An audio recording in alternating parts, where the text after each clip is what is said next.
എല്ലാവർക്കും പ്രാർത്ഥന ഉണ്ടായിരിക്കുന്നതാണ്.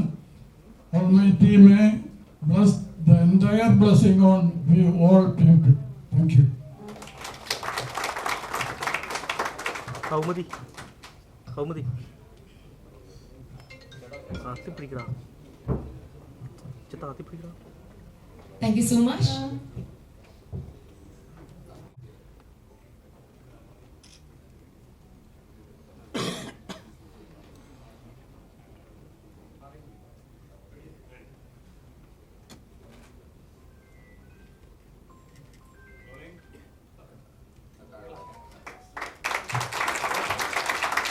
And very beautifully in the switch on ceremony, the clap and rolling have been conducted and ഇനി പൂജ നിർവഹിക്കപ്പെട്ട ആ ഒരു സ്ക്രിപ്റ്റ് നമ്മുടെ പ്രൊഡ്യൂസറിന് നൽകുന്നതിനായിട്ട് നമ്മുടെ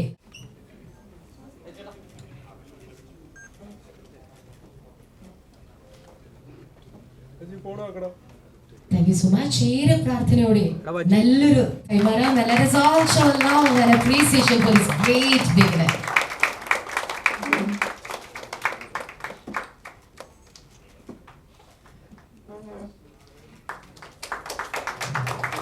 And it's a very joyful beginning as we can all see. ഏറ്റവും സന്തോഷമായിട്ട് തന്നെ ഏറ്റവും സ്നേഹത്തോടു കൂടി തന്നെയുള്ള ഒരു തുടക്കമാണ്. And that will definitely bring സത്യങ്ങളിൽ ഇടം നേടിക്കൊണ്ടിരിക്കുകയാണ്. ഒരുപാട് പേര് കാത്തിരിക്കുന്ന ഒരു ചിത്രമാണ്. സോ ചിത്രത്തിനെ പറ്റിയിട്ട് കൃത്യമായി ഡയറക്ടറിൽ തന്നെ അറിയാനായിട്ട് ഞങ്ങൾ കാത്തിരിക്കുകയാണ്. Can you come forward and share a few words? ആദ്യമേ തന്നെ ഒരുപാട് സന്തോഷം. ഇന്നിവിടെ വന്നിരിക്കുന്ന നമ്മുടെ ക്ഷണം സ്വീകരിച്ചു വന്ന എല്ലാവർക്കും പ്രത്യേകമായിട്ട് നന്ദി പറയുകയാണ്. പേരെടുത്ത് പറയുന്നില്ല, നമുക്കറിയാവുന്നവരും എല്ലാവരും തന്നെ മുമ്പിലുമുണ്ട്, അവിടെ ഇവിടെ എല്ലാവരും ഉണ്ട്. ഞങ്ങളുടെ ക്ഷണം സ്വീകരിച്ചു വന്ന എല്ലാവർക്കും പ്രത്യേകമായിട്ട് നന്ദി പറയുന്നു. പള്ളിച്ചട്ടമ്പിയിലേക്ക് വരുമ്പോൾ ഇതിൻ്റെ ഒരു യാത്രയാണ്. ആ യാത്രയിൽ ഒരു എഴുത്തുകാരൻ്റെ ഭാവനയിൽ, നമ്മുടെ സുരേഷൻ്റെ ഭാവനയിൽ തുടങ്ങിയ യാത്ര ഞങ്ങളുടെ ഒപ്പം കട്ടയ്ക്ക് നിൽക്കുന്ന ടോവി, അവിടെ നിന്ന് ഞങ്ങൾ മുന്നോട്ട് പോകുമ്പോൾ വേൾഡ് വൈഡ് ഫിലിംസിൻ്റെ സൈഡിൽ നിന്ന് നൗഫലും ബ്രിജേഷിന് എത്തിച്ചേരാൻ പറ്റിയില്ല. അപ്പോൾ വേൾഡ് വൈഡ് ഫിലിംസ് എനിക്ക് തോന്നുന്നു ഇപ്പം പറഞ്ഞ പോലെ ഒരുപാട് സിനിമകൾ പല രീതിയിൽ ഡിസ്ട്രിബ്യൂഷൻ ആണെങ്കിലും പ്രൊഡക്ഷൻ ആണെങ്കിലും ചെയ്തിട്ടുണ്ടെങ്കിൽ they wanted this to be their first production number 1. അപ്പോൾ അത് ഞങ്ങളെ കൂടെ കൂട്ടിയതിന് നൗഫലെ ഒരുപാട് സന്തോഷം. Thank you. ഇനി ടോവിനെ പറ്റി പറയുകയാണെങ്കിൽ പ്രത്യേകിച്ച് നടൻ എന്ന രീതിയിൽ ഞാൻ കൂടുതലൊന്നും പറയണം. നിങ്ങൾക്ക് എല്ലാവർക്കും അറിയാവുന്നതാണ്, നമുക്ക് ഏറ്റവും ഇഷ്ടമുള്ള താരമാണ്, സൂപ്പർ സ്റ്റാറാണ്. പക്ഷെ ഈ സിനിമയിലേക്ക് വരുമ്പോൾ എനിക്ക് ഒരുപാട് സ്നേഹം തന്ന എൻ്റെ ഒരു കൂട്ടുകാരനെയാണ് എനിക്ക് ടോവിനെ കാണാൻ സാധിക്കും. ഞങ്ങളുടെ ചർച്ചകളിലാണെങ്കിലും അത് എത്രത്തോളം സിനിമയ്ക്ക് ശക്തി കിട്ടുന്നുണ്ടെന്നുള്ളത് സത്യം പറഞ്ഞാൽ ടോവി, താങ്ക് യു മാം, താങ്ക്സ് അറിയാം. ഓരോ ചർച്ചകളിൽ നിന്നും ഞങ്ങളത് മുന്നോട്ട് പോയിക്കൊണ്ടേയിരിക്കുകയാണ്. അങ്ങനെ ആ യാത്ര തുടങ്ങി ഇന്ന് 19-ാം തീയതി അതിൻ്റെ തുടക്കം എന്നോണം ഫസ്റ്റ് ഗിയർ ഇട്ട് പൂജ തുടങ്ങിയിരിക്കുകയാണ്.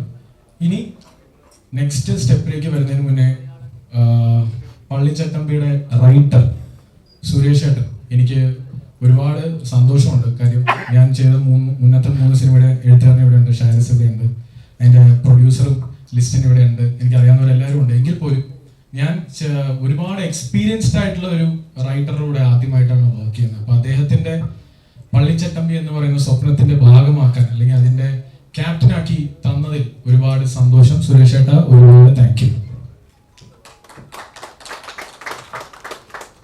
അങ്ങനെ പള്ളിച്ചട്ടമ്പിലേക്ക് വരികയാണെങ്കിൽ പള്ളിച്ചട്ടമ്പി ഒരു ചരിത്ര സിനിമയാണ്, അല്ലെങ്കിൽ പള്ളിച്ചട്ടമ്പിക്ക് ഒരു ചരിത്രമുണ്ട്. അത് ഒരു എഴുത്തുകാരൻ്റെ ഭാവനയിൽ അത് ഞങ്ങൾ സിനിമയാക്കുകയാണ്. ഇതിൻ്റെ ആദ്യ സംരംഭം അല്ലെങ്കിൽ അതിൻ്റെ തുടക്കം മാത്രമാണ് പൂജ. ഇനി മുന്നോട്ട് ഇതിൻ്റെ ഓരോ അപ്ഡേറ്റ്സും നിങ്ങൾക്ക് എത്തുന്നതായിരിക്കും. ഇനി ഇതിൻ്റെ സെറ്റ് വർക്കും ഷൂട്ടും കാര്യങ്ങളെല്ലാം മുന്നോട്ട് നമ്മൾ പോകുന്നതായിരിക്കും. അപ്പോൾ എല്ലാവർക്കും ഇന്ന് വന്നതിൽ ഒരുപാട് സന്തോഷത്തോടെ ഞാൻ എൻ്റെ വാക്കുകൾ നിർത്തുകയാണ്. അപ്പോൾ പള്ളിച്ചട്ടമ്പിയുടെ അടുത്ത അപ്ഡേറ്റ്സ് തുടർന്നുണ്ടാവുന്നതാണ്. Thank you so much. Thank you, Tail actor Sri Tovino Thomasine കണ്ടിട്ടുണ്ട്. And now, how is this going to be different? And like we are all excited to listen from you. എല്ലാവർക്കും നമസ്കാരം. ഞാൻ 2018 ഞങ്ങൾ ആദ്യമായിട്ട് ഈ cinema discuss ചെയ്ത് തുടങ്ങുന്നത്. അന്ന് ഞാൻ ആദ്യ ഓസ്കർ ഗോസ്റ്റ് എന്നുള്ള സിനിമയുടെ ഷൂട്ടിന്റെ സമയത്ത് നിൽക്കുമ്പോഴാണ് ഡിജോ വിളിച്ചിരുന്നു. അപ്പോൾ ഇങ്ങനെ ഒരു സ്ക്രിപ്റ്റ് ഡിസ്കസ് ചെയ്യാമെന്ന് പറഞ്ഞപ്പോൾ ആ സമയത്ത് ഡേറ്റുകൾ മാനേജ് ചെയ്യാനൊക്കെ ഭയങ്കര പെടാപ്പാടായിരിക്കും. ഞാനും സിനിമയിൽ വന്നിട്ട് അധികമായിട്ടില്ല അത്രയും സിനിമകൾ ഒരുമിച്ച് ചെയ്യുന്ന സമയത്ത് മാനേജ് ചെയ്യാൻ ഭയങ്കര ബുദ്ധിമുട്ടായിട്ട് ഞാൻ ഡിജോയുടെ അടുത്ത് ആദ്യം പറഞ്ഞത്, ഇഷ്ടപ്പെട്ടാലും കമ്മിറ്റ് ചെയ്യാൻ പറ്റാത്ത ഒരു നിവൃത്തിയുടെ തൽക്കാലം ഉണ്ട്, അതുകൊണ്ട് നമുക്കിത് ഡിസ്കസ് ചെയ്തിട്ട് കാര്യമുണ്ടോ എന്നാണ് ചോദിച്ചത്. പക്ഷെ ഡിജോ പറഞ്ഞു എന്നാലും നമുക്കൊന്ന് വെറുതെ നമുക്കൊന്ന് ഇരുന്ന് ഡിസ്കസ് ചെയ്യാം എന്ന് പറഞ്ഞ് ഡിസ്കസ് ചെയ്ത് കഴിഞ്ഞപ്പോൾ എങ്ങനെയെങ്കിലും ഡേറ്റ് ഉണ്ടാക്കി ചെയ്യണം എന്നെനിക്ക് തോന്നിയ ഒരു സിനിമയാണ്. അന്ന് സുരേഷ് ഏട്ടനും ഡിജോയും കൂടെ വന്നിട്ടാണ് അന്ന് നരേറ്റ് ചെയ്തത്. അത് കഴിഞ്ഞ് ഇത്രയും വർഷങ്ങൾ കഴിഞ്ഞു. ഇതിനിടയ്ക്ക് നമ്മൾ ഇത് ചെയ്യാനായിട്ട് നമ്മൾ പലതവണ പ്ലാൻ ചെയ്തെങ്കിലും പലപ്പോഴും അത് നടന്നില്ല. പക്ഷെ ഇത്രയും വർഷങ്ങൾ കഴിഞ്ഞിട്ടും ഇത്രയും വർഷങ്ങളിൽ ആ സ്ക്രിപ്റ്റിൽ വർക്ക് ചെയ്തുകൊണ്ടിരുന്നത് ഞാൻ അന്ന് കണ്ടതിനേക്കാൾ എത്രയോ എലിവേറ്റഡ് ആയിട്ടുള്ള സീനുകളുള്ള എത്രയോ ഗംഭീരമായിട്ടുള്ള സീക്വൻസുകളുള്ള ഒരു സ്ക്രിപ്റ്റ് ആയിട്ട് ഒരു സിനിമയ്ക്ക്, ഒരു കലക്കൻ സിനിമയ്ക്ക് പറ്റിയൊരു സ്ക്രിപ്റ്റായിട്ട് ഇതിനെ ഒരു പോളിഷ് ചെയ്തുകൊണ്ടിരിക്കുന്നു എന്ന് പറയുന്നത്. ഇതിനിടയ്ക്ക് ഡിജോ മറ്റു സിനിമകൾ ചെയ്തു, ഞാൻ മറ്റു സിനിമകൾ ചെയ്തു. പക്ഷേ ഈ സമയങ്ങളിലൊക്കെ ഞങ്ങൾ ഡിസ്കഷൻസ് നടക്കുന്നുണ്ടായിരുന്നു.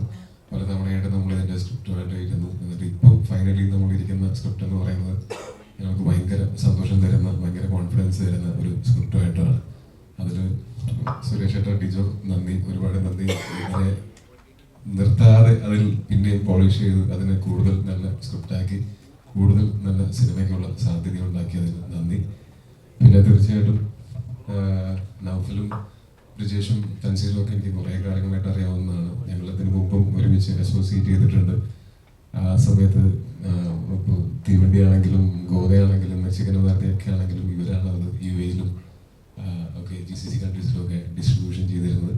അതിനുശേഷം ഞങ്ങളിപ്പോൾ ടൂറിയോ തോമസ് പ്രൊഡക്ഷൻസും വേൾഡ് വൈഡ് ഫിലിംസും പാർട്ട്ണർഷിപ്പിലാണ് മരണമാസം എന്ന് പറയുന്ന സിനിമ പ്രൊഡ്യൂസ് ചെയ്തുകൊണ്ടിരിക്കുന്നത്. വീണ്ടും ഞങ്ങൾ ഒരുമിച്ച് ഒരു അസോസിയേഷൻ. അപ്പോൾ ഈ സിനിമയുടെ സ്ക്രിപ്റ്റും എല്ലാം വായിച്ച് ഈ സിനിമയുടെ ഡിജോയുടെയും ഒക്കെ വിഷൻ മനസ്സിലാക്കി ഈ സിനിമയുടെ കൂടെ നിൽക്കുന്ന പ്രൊഡ്യൂസർമാർക്ക് തീർച്ചയായിട്ടും ഭയങ്കര നന്ദി. ഗംഭീരമായിട്ടുള്ള ഒരു സിനിമ ഉണ്ടാക്കാൻ നമുക്കെല്ലാവർക്കും പറ്റട്ടെ എന്ന് ആഗ്രഹിക്കുന്നു, ആശംസിക്കുന്നു.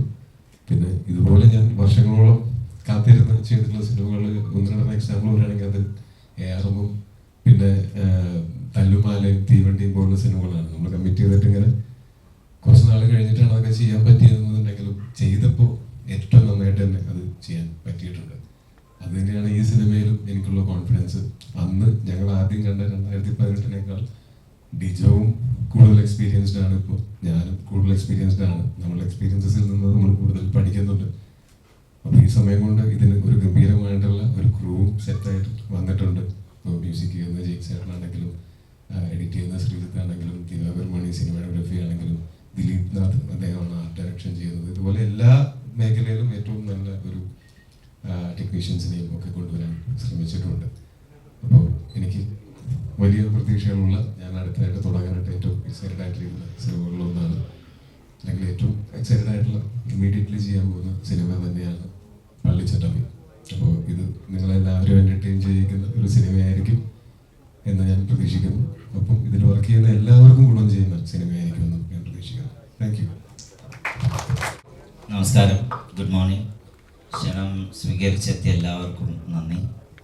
ബിജു പറഞ്ഞ പോലെ I think it took us 5 years to make it up to this day and it's a big day. Toby പറഞ്ഞ പോലെ ഞങ്ങൾ 6ഓളം സിനിമകൾ നമ്മൾ പല രീതിയിൽ അസോസിയേറ്റ് ചെയ്തിട്ടുണ്ട്.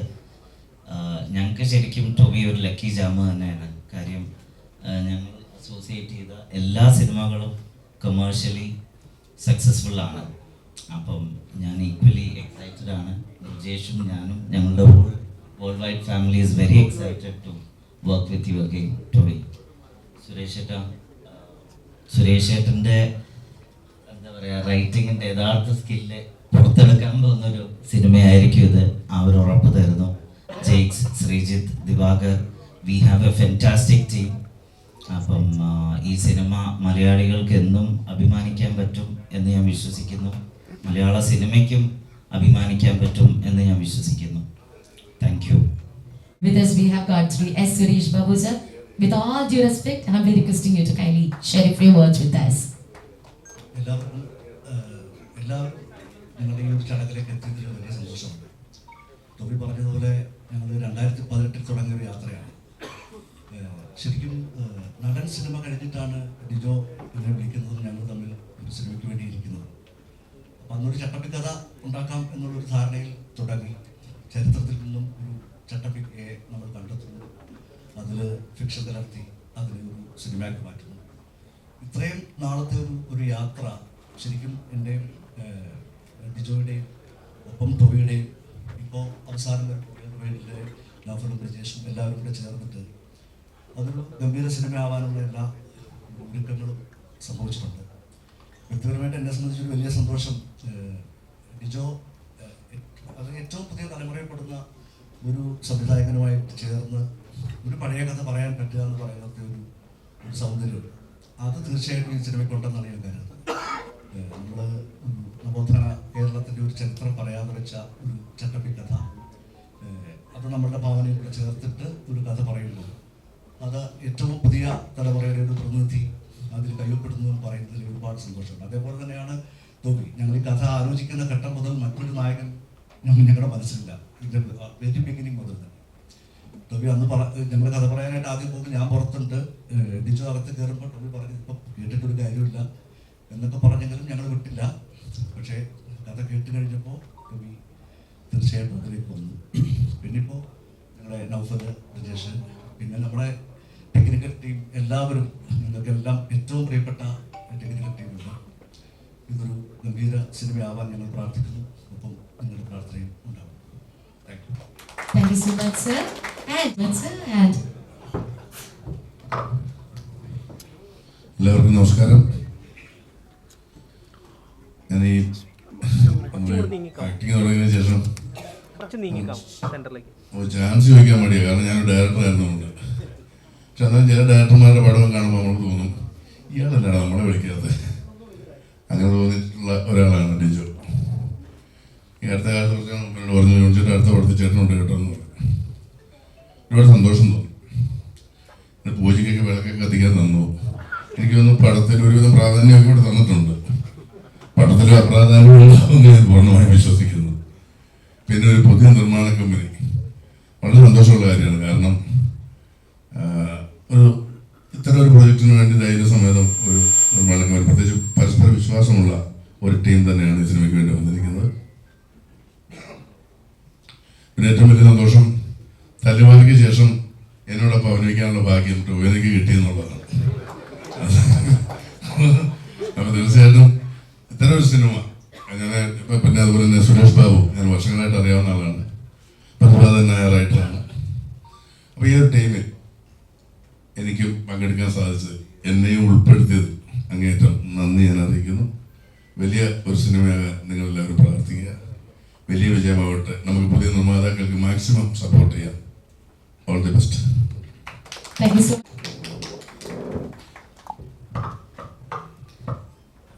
നമസ്കാരം.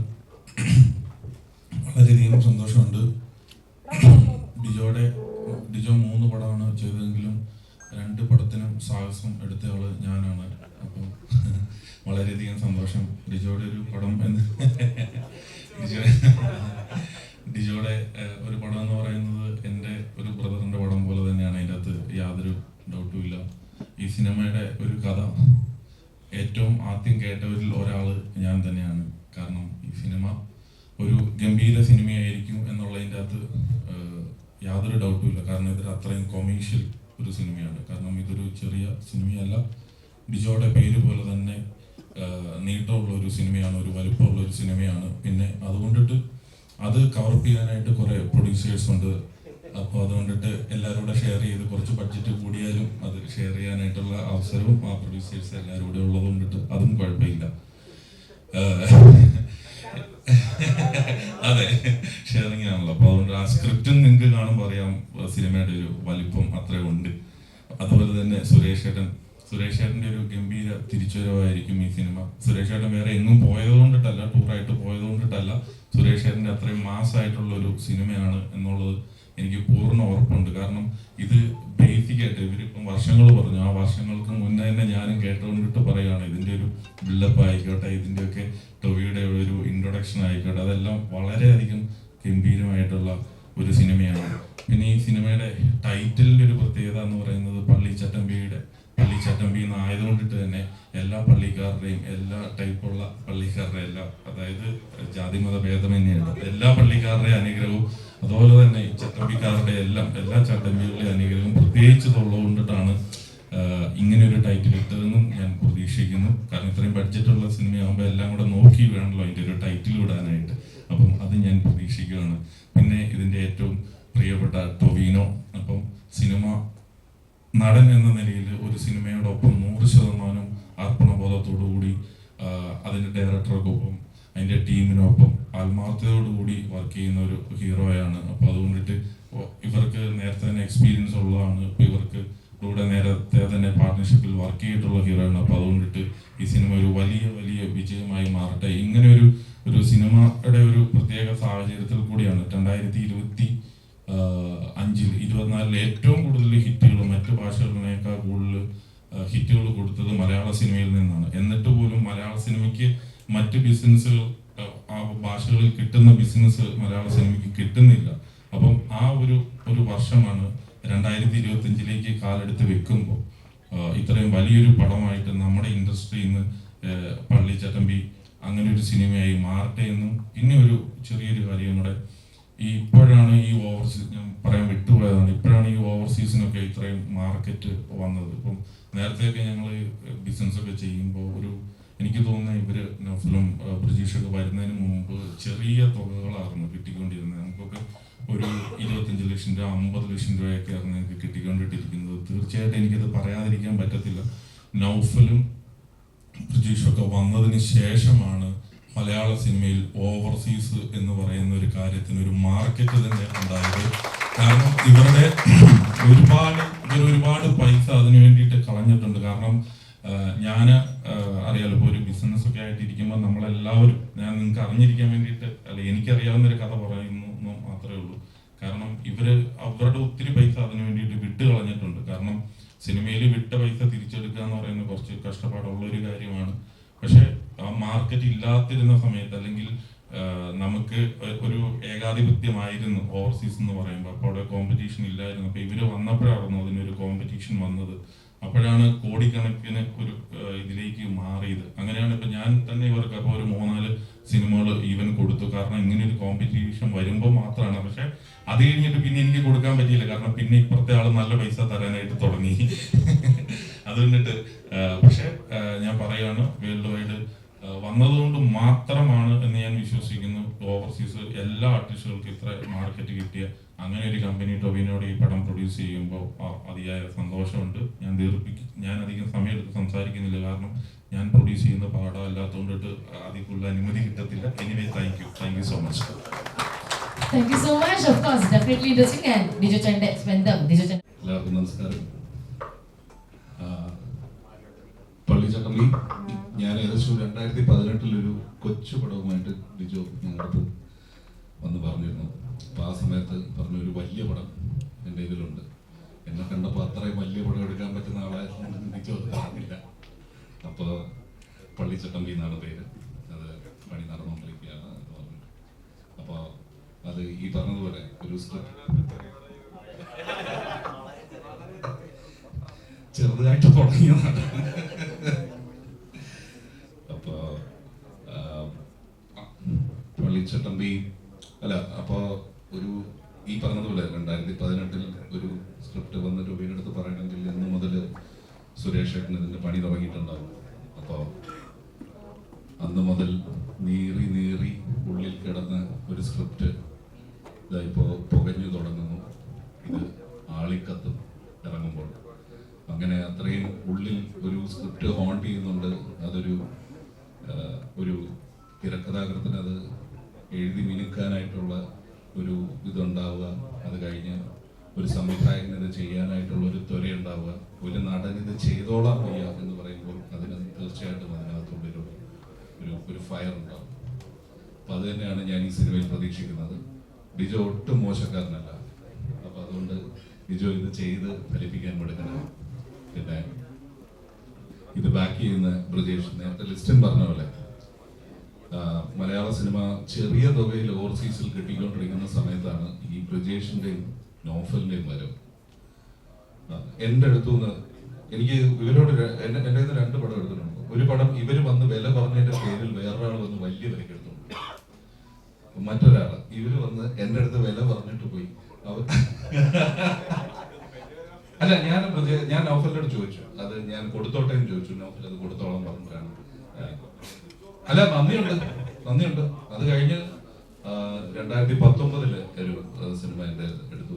അതും ഈ പറഞ്ഞതുപോലെ നോർമലി കിട്ടാവുന്നതിനെക്കാട്ടും വലിയ വില കൊടുത്താണ്. അപ്പൊ ഇവർ ഓപ്പൺ ചെയ്ത് തന്ന ഇവരുടെ പേര് പോലെ തന്നെ ഒരു വേൾഡ് വൈഡ് മാർക്കറ്റ് ഉണ്ട്. മലയാള സിനിമയ്ക്ക് പലരും ഒതുക്കി വെച്ചിരുന്നത് തുറന്നു കിട്ടിയത് ബ്രിജേഷും നോഫലും കൂടെ വന്നതിന് ശേഷമാണ്. അപ്പൊ അവർക്ക് സിനിമ, എസ്പെഷ്യലി മലയാള സിനിമയിൽ ഇന്ന് പ്രൊഡ്യൂസേഴ്സ് ഇന്ന് എൻജോയ് ചെയ്യുന്ന ഈ ഓവർസീസ് റൈറ്റ്സിൽ ഏറ്റവും വലിയ പങ്ക് വഹിച്ചത് ഇവർ 2 പേരുമാണ്. അപ്പൊ അവർക്ക് പ്രത്യേകം ഞങ്ങൾ പ്രൊഡ്യൂസേഴ്സിന്റെ ഭാഗത്തുനിന്ന് നന്ദി പറയുകയാണ്. അവര് ഒട്ടനവധി സിനിമകൾ ബാക്ക് ചെയ്തവരാണ്. ഈ കോവിഡ് എന്ന് പറയുന്ന മഹാമാരി ഇല്ലായിരുന്നെങ്കിൽ ഇന്ന് മലയാളത്തിലെ ഏറ്റവും വലിയ പ്രൊഡക്ഷൻ ഹൗസസിൽ ഒന്നായി ഇന്നിപ്പോ ഇവിടെ അവർ നിരന്തരം സിനിമ ചെയ്തുകൊണ്ടിരിക്കേണ്ടതാണ്. അത് എനിക്ക് നന്നായി അറിയാം. Naufal they have gone through bad times and ഇത് അവരുടെ ഒരു എന്താ പറയാ റിസർജൻസ് അതാണ്. So they are coming back. അവർക്ക് എല്ലാ സപ്പോർട്ടും ഞങ്ങളുടെ ഭാഗത്തുനിന്നുണ്ടാവും. സിനിമ മോശം അവസ്ഥയിലൂടെയാണ് പോകുന്നത് എന്നും ഇവിടെ നടന്മാരും നിർമ്മാതാക്കളും തമ്മിലൊക്കെ വലിയ അടിയാണ്. അപ്പൊ ഞാൻ കഴിഞ്ഞ ദിവസം ഒരു ഹെലികോപ്റ്റർ കഥ എൻ്റെ പ്രൊഡക്ഷനിൽ നിന്ന് ഒരാളുടെ അടുത്ത് എൻ്റെ അടുത്ത് ഇങ്ങനെ ഞാൻ അന്വേഷിച്ചപ്പോൾ എൻ്റെ അടുത്ത് പറഞ്ഞു, ടൊവിനോ ഒരിക്കലും കോസ്റ്റ് കൂട്ടാൻ ശ്രമിക്കുന്ന നടനല്ല, എനിക്ക് നന്നായി അറിയാവുന്നതാണ്, ഞങ്ങളുടെ 2022 ഒരു സിനിമയിൽ അഭിനയിച്ചതാണ്. അപ്പൊ ഹെലികോപ്റ്ററിന്റെ കഥ കേട്ടപ്പോൾ ഞാൻ ചോദിച്ചു, എന്താണ് ഹെലികോപ്റ്ററിന്റെ സത്യാവസ്ഥ? അപ്പോൾ പറഞ്ഞു, അതിന്റെ നിർമ്മാതാക്കളിൽ ഒരാളായിട്ടുള്ള കോൺഫിഡന്റ് റോയ് അദ്ദേഹത്തിന്റെ തന്നെ ആവശ്യമായിരുന്നു അന്നത്തെ ദിവസം അങ്ങനെ പോകണം എന്നുള്ളത്. അത് വെറുതെ ടൊവിനോ എന്ന് പറയുന്ന ഒരു നടന്റെ പുറത്ത് ചാർത്തി അദ്ദേഹത്തിനെ ബുദ്ധിമുട്ടിക്കരുത് എന്നുള്ളൊരു അപേക്ഷയുണ്ട്. ഞങ്ങളാരും അതിനെതിരല്ല. അങ്ങനെ ഒരു കാര്യം സംഭവിച്ചു എന്ന് പറയുന്നതുകൊണ്ട് ഒരാളുടെ സമ്മതപ്രകാരം സംഭവിക്കുമ്പോൾ വെറുതെ ടൊവിനോയെ അതിനെക്കുറിച്ച് ബുദ്ധിമുട്ടിക്കുന്നതിലും ഞങ്ങൾക്ക് വിഷമമുണ്ട്. അപ്പോൾ ഞങ്ങളെന്നും നിങ്ങളെ പോലുള്ളവരുടെ കൂടെ തന്നെയാണ്. ടൊവിനോ എന്നും നിർമ്മാതാക്കളുടെ കൂടെ നിന്നിട്ടുള്ളതാണ്. ഇപ്പോഴും ഐഡന്റിറ്റിയുടെ നിർമ്മാതാവിന്റെ കൂടെ തന്നെയാണ് അദ്ദേഹം നിൽക്കുന്നത്, ചേർത്ത് പിടിച്ചാണ്. അപ്പോൾ പ്രശ്നങ്ങൾ പരിഹരിക്കും. ഈ പറയുന്ന പോലെ ചേട്ടനും അനിയനും തമ്മിൽ പ്രശ്നങ്ങളൊക്കെ ഉണ്ടാവും, അതൊക്കെ തീർന്നു വരും. കാരണം സിനിമ അതിനതീതമാണ്. സിനിമ എന്ന് പറയുന്ന ഈ കലയോടുള്ള അമിതമായിട്ടുള്ള ഇഷ്ടം, പാഷൻ കൊണ്ടാണ് ഞങ്ങളെല്ലാം സിനിമയ്ക്കകത്ത് നിൽക്കുന്നത്. സിനിമ മുന്നോട്ട് പോകണം, പിക്ചർ അഭി ബാക്കി ഹെ. നമ്മുടെ റാഫേലേട്ടൻ പറയുന്ന പോലെ തൃശ്ശൂർ ഭാഷയിൽ, തൃശ്ശൂർ സ്ലാങ്ങിൽ ഹിന്ദി പറയുന്ന ഒരാളെ ഞാൻ ജീവിതത്തിൽ കണ്ടിട്ടുണ്ട്, അത് റാഫേലേട്ടനാണ്. അപ്പൊ എത്രയും പെട്ടെന്ന് റാഫേലേട്ടൻ ഒരു ഷാറൂഖ് ഖാൻ പടം പിടിക്കട്ടെ എന്നുള്ളതാണ് ഞങ്ങളുടെ ആഗ്രഹം. അപ്പോ ഈ ടീമിന് സുരേഷ് ഏട്ടൻ, ഡിജോ, ടൊവി, നോഫൽ, ബ്രിജേഷ് എല്ലാവർക്കും എന്റെയും കേരള ഫിലിം പ്രൊഡ്യൂസേഴ്സ് അസോസിയേഷന്റെയും പ്രത്യേകം നന്ദി രേഖപ്പെടുത്തുന്നു. ഞാനിവിടെ വരുമ്പോൾ ഒരു കാര്യം കൂടി പേടിച്ചിരിക്കുവായിരുന്നു. എന്റെ പടത്തിന്റെ പോസ്റ്റ് പ്രൊഡക്ഷൻ നടക്കാനായിട്ട് 2 പേരും ഇവിടെ ഇരിപ്പുണ്ട്. കുറച്ചു മുമ്പ് ജെയ്ക്സ് എന്നെ 2 ദിവസം ബ്രോ ഒന്ന് കാണണം എന്ന് പറഞ്ഞു. ഞാൻ ബഡ്ജറ്റ് കൂട്ടാനാണ്. ഞാൻ പറഞ്ഞു ഇപ്പൊ കാണുന്നില്ല എന്ന് പറഞ്ഞിരിക്കുവായിരുന്നു. കറക്റ്റ് വന്ന് മുമ്പിൽ ചാടി. അടുത്തിരുന്നപ്പോ ഞാൻ ഇടത്തോട്ട് നോക്കായിരുന്നു. എന്താ നോക്കാത്തെന്ന് ചോദിച്ചു. ഞാൻ എന്തെങ്കിലും ചോദിക്കുന്ന മേടിച്ചാണ് ഞാൻ നോക്കാത്തത്. അപ്പോ all the very best. You have an amazing team. So I wish you all success to Palli Chatambi, Biju. സിനിമയുടെ സംഗീത സംവിധായകനാണ്. നമസ്കാരം. ഇത് എല്ലാത്തിനും ഉപരി ഒരു ഫാമിലി പടമാണ്. ഡിജോയുടെ കൂടെ 4ാമത്തെ സിനിമയാണ്. ക്വീൻ എന്ന് പറഞ്ഞ സിനിമ തൊട്ട് ഡിജോയുടെ കൂടെ ട്രാവൽ ചെയ്യുന്നതാണ്. അപ്പം എനിക്കറിയാം ഡിജോ ഒരു പടത്തിലെടുക്കുന്ന എഫേർട്ട്, അത് സക്സസ് ആയാലും ഫെയിലിയർ ആയാലും അവന്റെ എഫേർട്ട് എത്രത്തോളം ഉണ്ടെന്ന് അറിയാം. ഇതിന് കുറച്ച് എക്സ്ട്രാ എടുത്തിട്ടുണ്ട്. 2018 തൊട്ട് ഇതിന്റെ സ്ക്രിപ്റ്റ് ചെയ്തിട്ട് കഴിഞ്ഞ ദിവസം ഞാൻ ശ്രീത്തും ഡിജോയും കൂടെ ഒരു മുറിയൊക്കെ എടുത്ത് രാവിലെ തൊട്ട് വൈകുന്നേരം വരെ സ്ക്രിപ്റ്റ് ഡിസ്കസ് ചെയ്തു. ഇത്തവണ ഒരു കാരണം വെച്ചാൽ മിസ്സാവില്ല എന്നുള്ള രീതിയിലാണ് സീൻ ബൈ സീൻ പോയിക്കൊണ്ടിരിക്കുന്നത്. അപ്പൊ ഞാൻ ഭയങ്കര ഹാപ്പിയാണ് ഇപ്പൊ വന്ന സ്ട്രക്ചറിൽ. ഇനി സുരേഷ് ഏട്ടനെ കൂടെ ഒരു പ്രാവശ്യം ഇരിക്കണം. ഞാനും ഇത് പഠിക്കുകയാണ്. നല്ല ഇൻട്രസ്റ്റിംഗ് ആണ്. ഈ ഡിജോയുടെ കൂടെ ചെറുതായിട്ട് എന്താ പറയാ അസോസിയേറ്റ് എന്നുള്ള രീതിയിൽ തന്നെ ഇതിൽ കുറച്ച് ഇൻവോൾവ് ചെയ്യുന്നത് എനിക്ക് ഇഷ്ടമുള്ള കാര്യമാണ്. അപ്പം അതിൽ അവൻ ഒരു ഫ്രീഡം തരുന്നുണ്ട്. പിന്നെ ടൊവിയും ഞാനും ഇപ്പൊ ഞങ്ങളുടെ അടുപ്പിച്ച് കുറെ സിനിമകൾ വരുന്നുണ്ട്. ആൻഡ് അതിൽ ഏറ്റവും സന്തോഷം എന്ന് പറയുന്നത് ഞങ്ങൾ ഒരുമിച്ച് മാസ് തുടങ്ങിയ ആൾക്കാരാണ്. കൽക്കി എന്ന സിനിമയിലാണ് ഞാനും ഈ ഇൻവെസ്റ്റിഗേറ്റീവ് സിനിമകൾ ചെയ്തുകൊണ്ടിരുന്നത്. പെട്ടെന്ന് എനിക്കൊരു ഓപ്പർച്യൂണിറ്റി വന്നു. അതിന്റെ തീം ടൊവി എന്നെ ഇപ്പോഴും ഏറ്റവും കൂടുതൽ ആൾക്കാർ ഇഷ്ടപ്പെടുന്ന ഒരു തീമാണ് കൽക്കിയിലെ തീം. അത് കഴിഞ്ഞിട്ട് ടൊവിയുടെ ഒരു മാസ് സിനിമ പിന്നെയും ചെയ്യാൻ പോകുന്നു. അപ്പൊ അതിന്റെ ഒരു എക്സൈറ്റ്മെന്റും ഒരു പ്രിപ്പറേഷനും ഉണ്ട്. സിനിമ നല്ലൊരു പ്രമേയം, നല്ലൊരു ഇൻട്രസ്റ്റിംഗ് ക്യാരക്ടറാണ് ടൊവിയുടെ. അതിന്റെ സെറ്റിംഗും വളരെ ഇൻട്രസ്റ്റിംഗ് ആണ്. അപ്പൊ അത് അതുപോലെ എടുക്കാൻ പറ്റട്ടെ, ഒരു കാരണവശാലും മിസ്സാകത്തില്ല എന്നുള്ള പ്രതീക്ഷ തന്നെ മുമ്പോട്ട് പോകുന്നു. Thank you.